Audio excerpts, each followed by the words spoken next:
Mari, bateu 2 horas, vamos iniciar? Sim.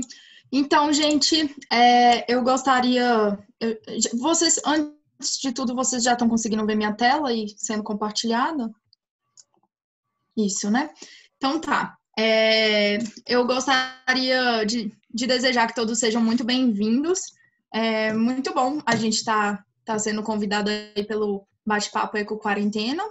Esse bate-papo, então, é uma parceria do Papo Eco Quarentena com o projeto Bioicos. E a gente vai começar a falar com o tema de hoje sobre a conservação marinha e impactos antrópicos. O bate-papo vai ser conduzido por mim, Mariana, pela Rafa e pelo Otávio, que somos membros do Instituto Bioicos, da diretoria, e a Mayumi, que é do Bate-Papo Eco Quarentena. Tudo bem? Antes de começar, eu queria dar alguns avisos.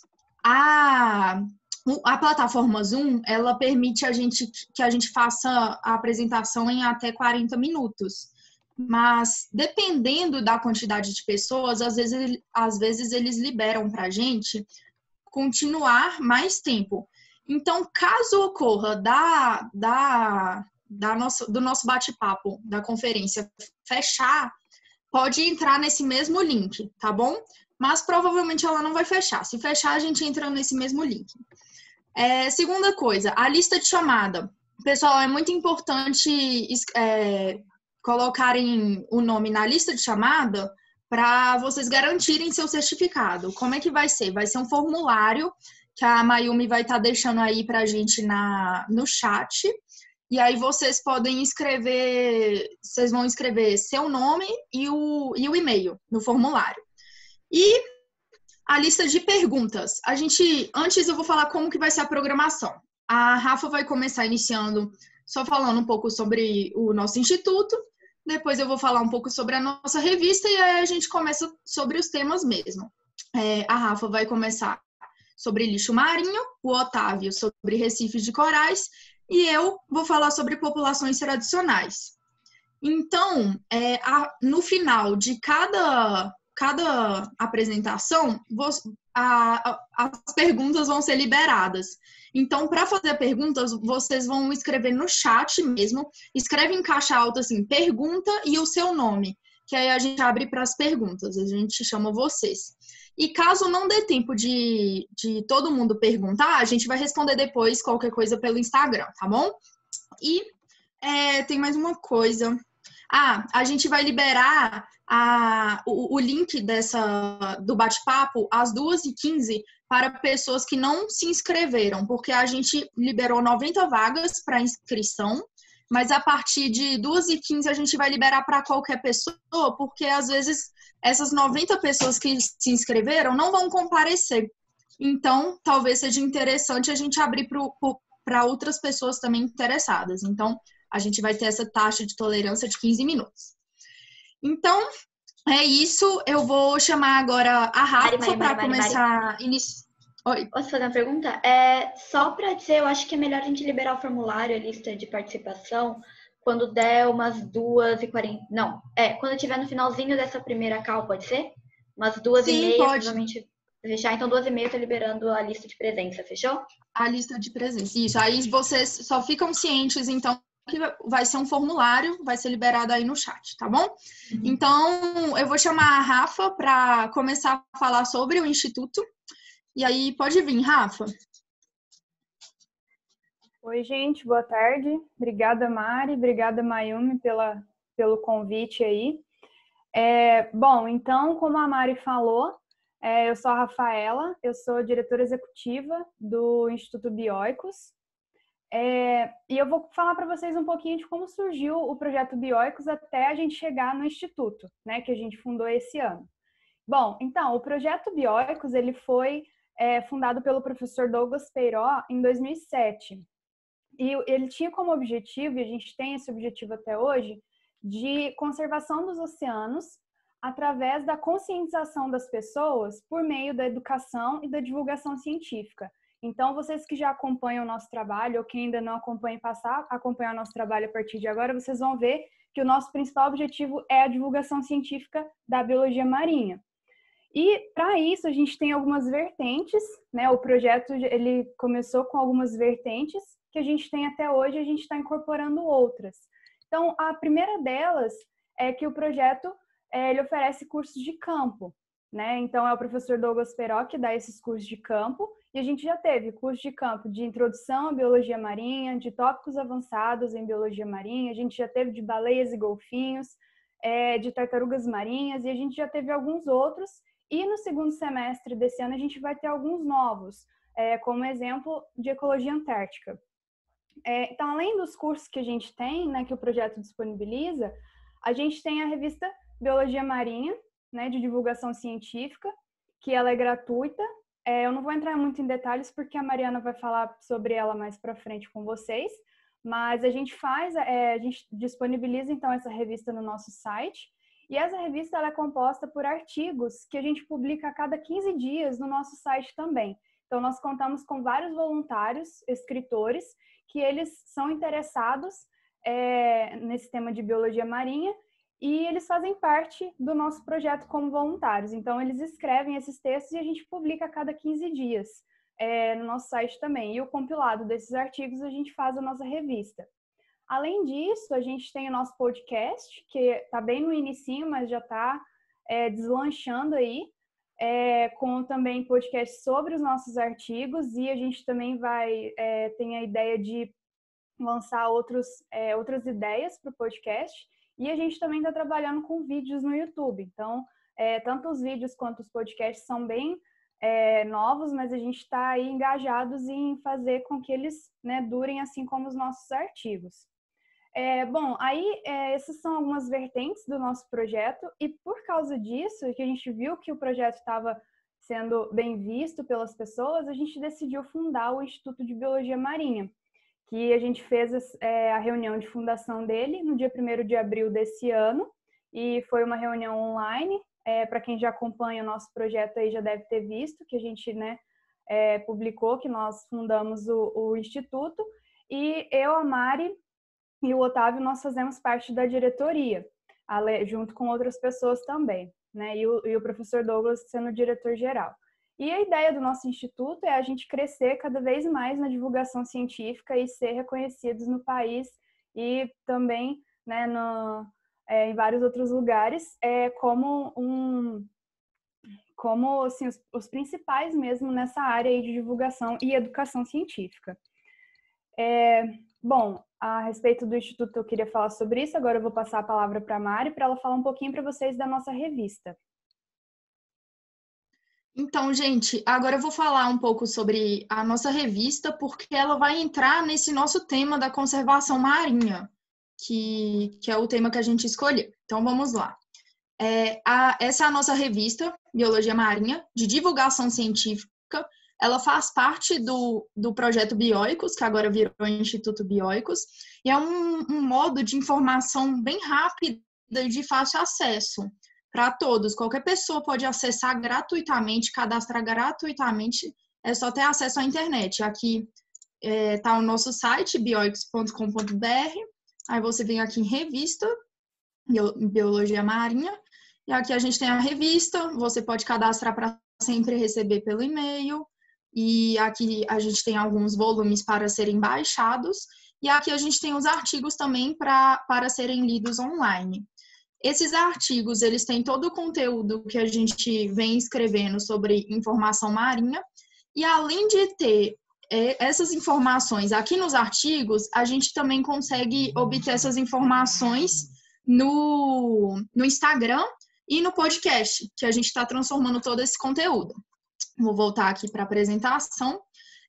A gente consegue, por mês, assim, vendo as estatísticas dos últimos meses, aproximadamente 3 mil pessoas entrando no site e 2 mil visualizações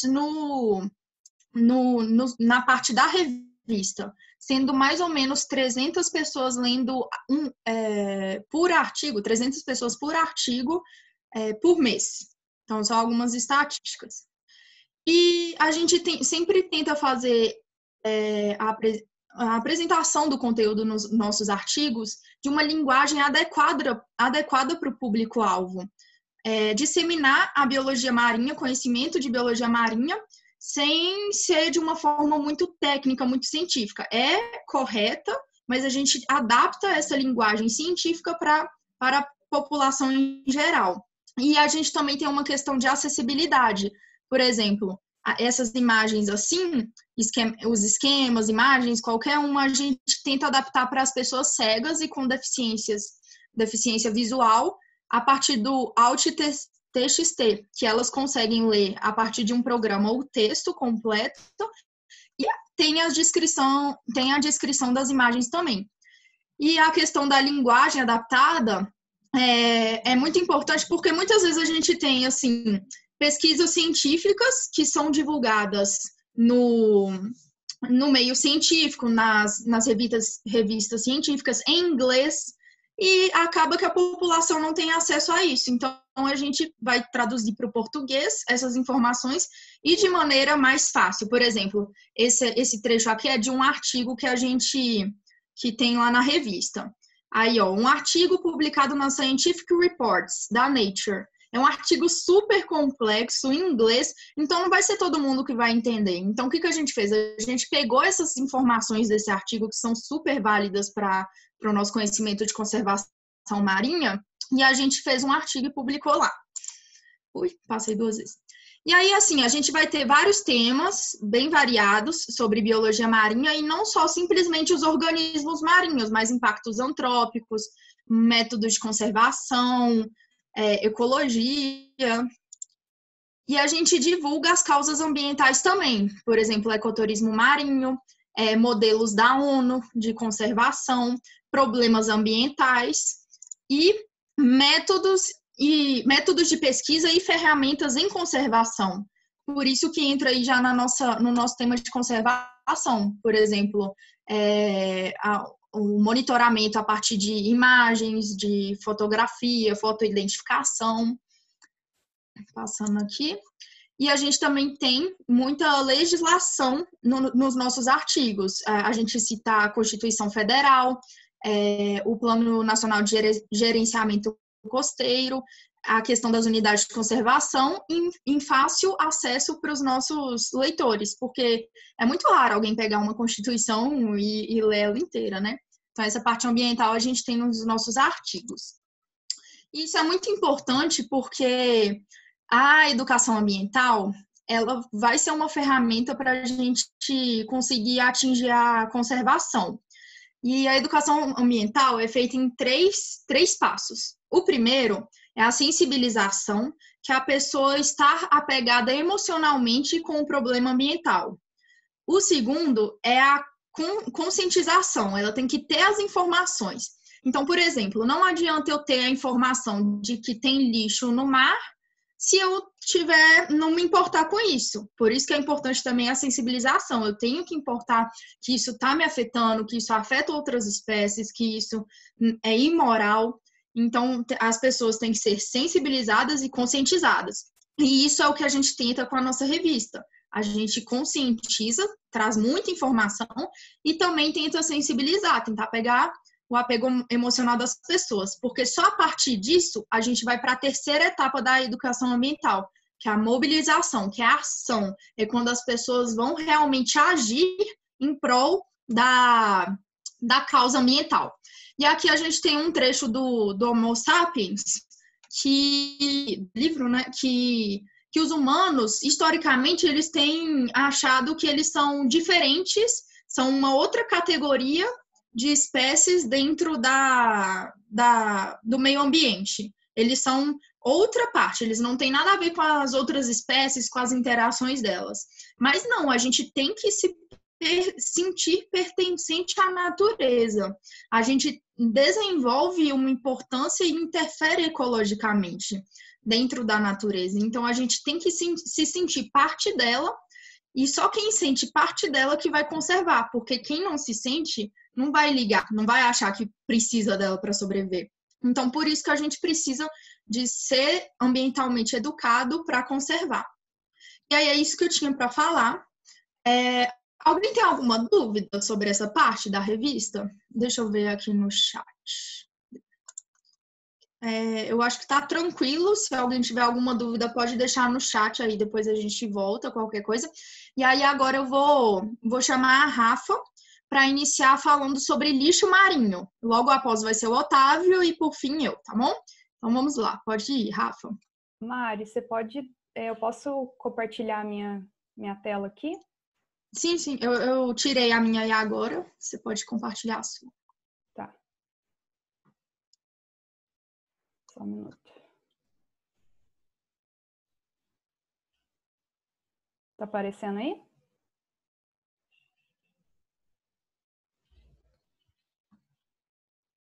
Beleza.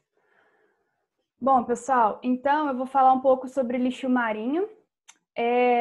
Bom, a gente sabe que a maior parte do nosso planeta ele é composto por água, né? Então, 70% aí da superfície da Terra ela é coberta principalmente pelos oceanos.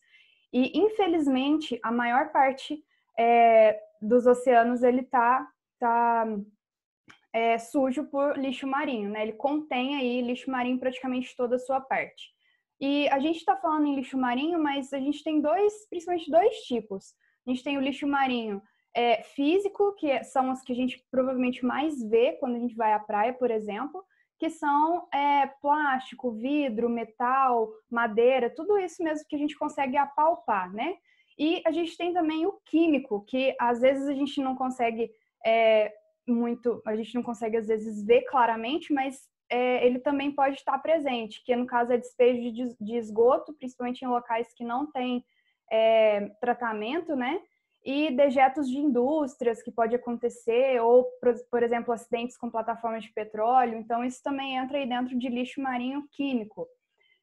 Mas a gente pensa assim, de onde que vem esse lixo marinho? Muitas pessoas acham que o lixo marinho ele vem só das cidades litorâneas, só de quem tá lá. Se você vai à praia e você joga um lixo lá, você está poluindo e só vem dali. Mas não, a maior parte desse lixo marinho, ele vem principalmente das outras partes do continente também, não somente da costa, das cidades litorâneas. Então, cerca de 80% desse lixo, ele vem de rios. Por quê? Vamos supor, eu tô aqui em Minas. Se eu jogo um papelzinho na rua, eu posso, tem muita gente que pensa, é só mais um papel, nem vai fazer diferença. Vai sim, porque esse papelzinho, ele vai, vai escoar para os rios, e os rios a gente sabe que eles desaguam no mar. Então, tudo que a gente faz, seja numa cidade litorânea, seja numa cidade não litorânea, influencia aí muito na presença do lixo marinho nos nossos oceanos. Então, aí para quem não sabia, né, sobre isso, então, se vocês virem alguém jogando aí um lixo pertinho da casa de vocês, podem chamar a atenção e falar para essa pessoa que ela está contribuindo para esse lixo nos nossos oceanos, viu? Porque isso é muito sério. Além disso, a gente tem também esse lixo que vem tanto da parte do continente, a gente pode ter aquele lixo que já vem proveniente das atividades que ocorrem nos próprios oceanos, como atividades pesqueiras. A gente tem nas embarcações aí, pode acontecer de o lixo cair no mar, ou até mesmo as pessoas que não são conscientes despejarem esse lixo no mar. A gente tem de transporte marítimo, né? A gente tem navios, a gente tem embarcações aí que carregam aqueles containers. A gente já viu vários exemplos de acidentes que acontecem, né? Desses containers caírem no mar também. As plataformas de petróleo que eu falei para vocês também podem ser fontes aí de lixo direto, e também o sistema de esgoto, né? Então, todos esses aí são responsáveis pela origem do lixo marinho no ambiente dos oceanos. Mas esse lixo, quando a gente vai, por exemplo, à praia, esse lixo que a gente vê nas praias, que a gente vê nas encostas, ele é só uma pequena parcela do total real que pode ter nos oceanos. Eles estimam que seja aproximadamente 15% só do que a gente consegue ver do lixo que tem nos oceanos. Então, por exemplo, esses 15% são aqueles lixos que ficam superficiais ou na coluna d'água, em até mais ou menos 40 centímetros de profundidade. Agora, esses outros são só 15%. Agora, esse resto, essa grande maioria, que a gente não consegue ver onde que ela está, são os microplásticos, principalmente, e também eles estão no fundo do mar. Então, isso é muito triste, porque a gente já vê aí muitos lixos, né? A gente já vê muito lixo já na superfície, e isso pelo menos uma pequena parte só, né? Então, a gente já teve um achado, não sei se vocês conhecem a Fossa das Marianas, que é um dos lugares mais profundos que a gente tem nos oceanos, fica no Oceano Pacífico. Tem cerca de 11 quilômetros a Fossa das Marianas, 11 quilômetros de profundidade. E já foi encontrado, uns pesquisadores que estavam fazendo uma pesquisa nesse local, eles encontraram lixo a 10 quilômetros de profundidade na Fossa das Marianas. E, não surpresa para a gente, né, a maior quantidade desse lixo era o quê? Eram plásticos. Então, quase 90% desse lixo era formado de garrafas PETs e utensílios descartáveis. O restante aí era borracha, metal, madeira e outras coisas. Então, isso para vocês verem a dimensão desse problema que é o lixo marinho, que a gente vê somente uma parcela, uma pequena parcela da quantidade real que existe nos oceanos. E aí a gente vê características como essa, que são os oceanos de plástico que a gente conhece, ou ilhas de plástico. Também fica no Pacífico, e essa ilha, que a gente chama ilha de plástico, ela fica próxima da Califórnia, entre ali a Califórnia e o Havaí, no Oceano Pacífico. E acreditem, tem cerca de 79 mil toneladas de plástico nessa ilha. Então, assim, imagina, é muito lixo. E somente nessa área da costa dos Estados Unidos. Então, é uma situação triste, porque a gente fica imaginando os animais, né, que são afetados por esse lixo. Não só os animais, mas como o ecossistema como um todo. Então, falando, né, entrando nessa parte aí dos animais, vamos falar um pouco dos impactos, né, dos efeitos negativos aí. A gente pode ter os efeitos físicos, que é principalmente a destruição do ecossistema pela acumulação de lixo. Vocês podem ver na imagem aí, a quantidade de lixo que tem e está destruindo o ecossistema, né? Além disso, desse efeito físico, a gente tem o efeito químico, que é a liberação de substâncias tóxicas. A gente sabe que todo esse lixo aí, ele possui substâncias tóxicas que vão causar danos também nesse ecossistema. E, principalmente, a gente tem os efeitos ecológicos, que eles podem ser dois principalmente com a fauna, sobre a fauna marinha, que a gente tem a ingestão de lixo e o enredamento. Então, a gente tem cada vez mais cenas nesse sentido, né? Os animais aí, eles são diretamente afetados porque eles podem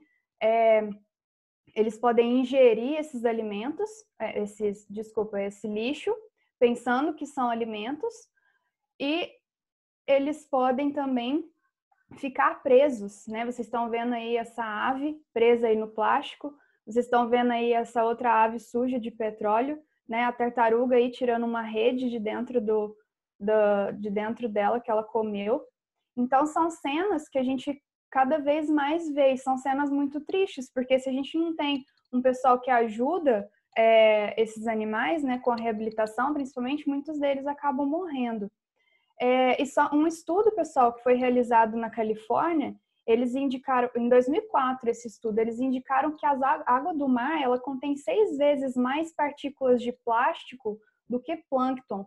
Para quem não sabe, plâncton são aqueles organismos que eles ficam à deriva das correntes marinhas. E a gente tem uma parcela no plâncton, que são os fitoplânctons, que eles são os principais responsáveis pela produção de oxigênio no mundo, né? Então, a gente está afetando e não só esse ecossistema marinho, mas a gente pode afetar principalmente nós também, que dependemos deles, né? Então, com essas fotos que vocês podem ver, praticamente toda a fauna marinha já foi afetada por lixo. 40% das espécies de baleias e golfinhos, 36% de aves, todas as espécies de tartarugas marinhas, todos eles já foram encontrados com algum tipo de plástico no seu estômago. E qual que é o problema, né, de encontrar plástico no estômago desses animais?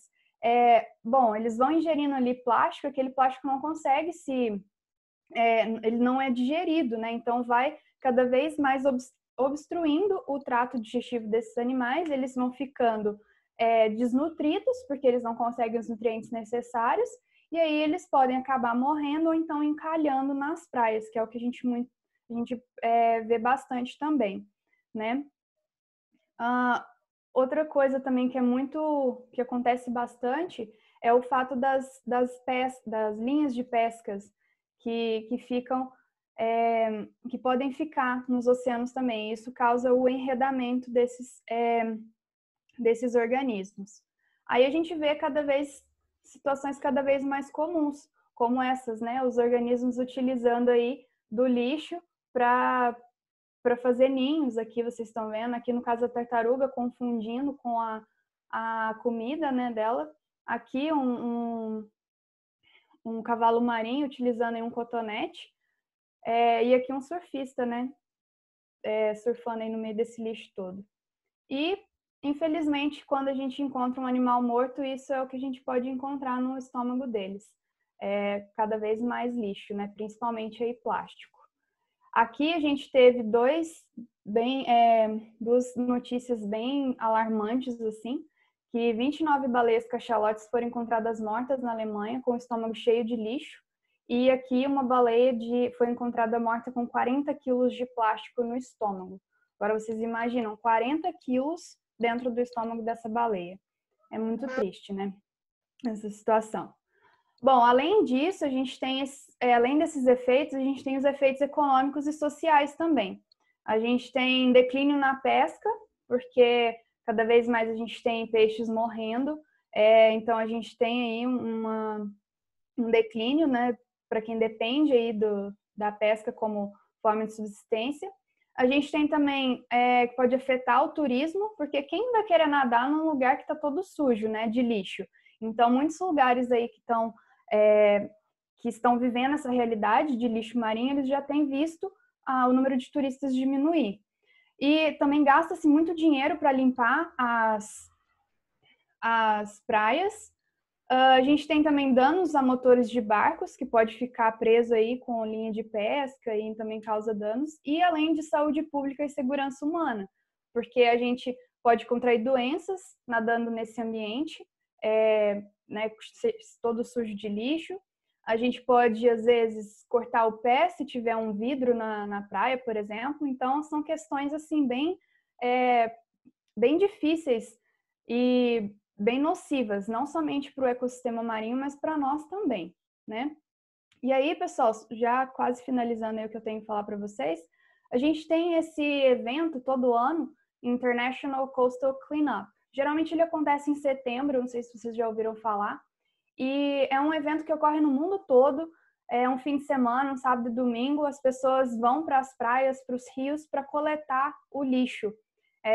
Então, junta várias pessoas, né, faz um mutirão mesmo, e essas pessoas recolhem esse lixo durante esses 2 dias. E aí depois eles separam os tipos de lixo, eles contabilizam quantos quilos eles conseguiram coletar. É uma forma mesmo de mostrar para a sociedade o problema que a gente está, né, tendo com o lixo marinho aí. E aí, só para mostrar para vocês, em 2019, a gente teve esses 10 itens como os mais encontrados. Eles fazem todo ano um relatório falando sobre isso. Então, eles encontraram aí em 2019, o que mais foi encontrado foi bituca de cigarro. Depois foram essas embalagens aqui, de plástico, principalmente de balas, mas também de outros alimentos. Em terceiro, aí, o terceiro mais encontrado foram os canudos. Depois, utensílios de plástico, né, tipo faca, colher. Depois, garrafas PET, tampas de garrafa PET, sacolas de plástico, principalmente de supermercado. Depois, outros tipos de sacola de plástico. Em nono lugar aí foram esses tipos de vasilhas, também de plástico. E em décimo, aí, o mais encontrado foram os copos e os pratos descartáveis. Então, vocês podem ver que a grande maioria aqui é formada por plástico, né? Então, canudo, sacola, isso daqui a maioria é plástico, né? Então, é só para vocês verem a dimensão desse problema. E aqui são outros tipos de lixo que eles encontraram, que são os mais estranhos possíveis, né, na coleta que eles fizeram. Olha, eles encontraram aqui aspirador de pó,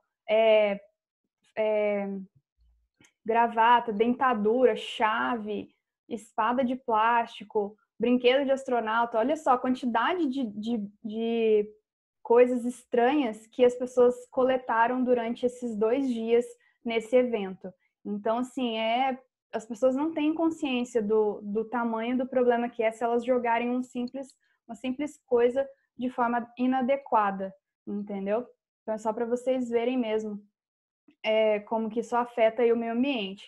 Então, no total, em 2019, pessoal, eles tiveram aí mais ou menos 10,5 milhões de quilos de lixo recolhido em terra, mais aí de 10 milhões de quilos, e também teve um pessoal recolhendo aí, fazendo através de mergulho. E eles encontraram aí eles recolheram cerca de 36 mil quilos de lixo. Então é muita coisa. Imagina, em 2 dias só. Agora vocês imaginam se isso fosse feito constantemente.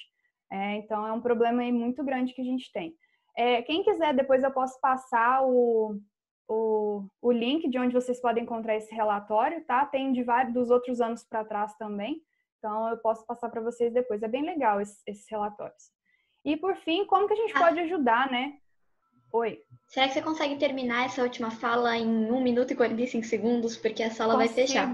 Tranquilos. Esse é o meu último slide. Fechou. Então a gente pode fazer, como que a gente pode ajudar? Reciclando os materiais, a gente pode evitar ao máximo utilizar materiais que não são reutilizáveis, né, que são descartáveis. Então aqui a sacola ecológica, quando vocês forem no supermercado, por exemplo, leva a sua sacola ecológica, utilizem canudos de inox, não canudos de plástico, copo também. Então, assim, evitem ao máximo utilizar coisas descartáveis, que eu sei que é difícil nos dias de hoje com a pressa que a gente vive, mas é possível sim, tá? Bom, era isso que eu queria falar. Obrigada, gente. Se alguém tiver alguma pergunta. Galera, vamos aguardar as perguntas e colocar para próximo ciclo, tá? Porque falta menos de 1 minuto para a sala fechar. Então eu vou fechar essa sala aqui, todo mundo acessa o mesmo link que usou para chegar até aqui, beleza? Fechou? Uhum. Vejo vocês, então, em menos de 60 segundos. Isso. Certinho.